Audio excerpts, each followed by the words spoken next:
Hi friends, good afternoon. আজকে চিংড়ি মাছের মালাইকারি বানাবো। তার জন্য কড়াইয়ে তেল গরম করে তাতে গোটা গরম মশলা ফোড়ন দিয়ে দিলাম। এখন টমেটো বাটা আর পেঁয়াজ বাটা দিয়ে দিলাম।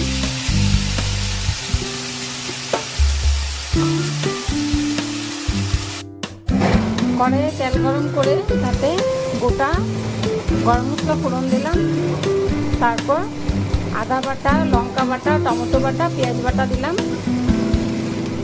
আজকে চিংড়ি মাছের মালাইকারি করব। চিংড়ি মাছের মালাইকারিটা বানানোর জন্য আমি খুব কম উপকরণের মধ্যে এটাকে আমি রান্না করব। এখন একটা গোটা টমেটো কুচি কুচি করে কেটে দিলাম। লবণ দিলাম, হলুদের গুঁড়া, জিরের গুঁড়া দিলাম, কাশ্মীরি লঙ্কার গুঁড়া 1 চামচ দিলাম। মশলাটা এখন ভালো করে মজে গেছে, গ্রেভিটা আমাদের ভালো করে তৈরি হয়ে গেছে। এখন গ্যাসের ফ্লেমটা লো করে এটার মধ্যে দই দিয়ে দেব, কারণ গ্যাসের ফ্লেমটা যদি বেড়ে থাকে দই দিলে দইটা ফেটে যাবে।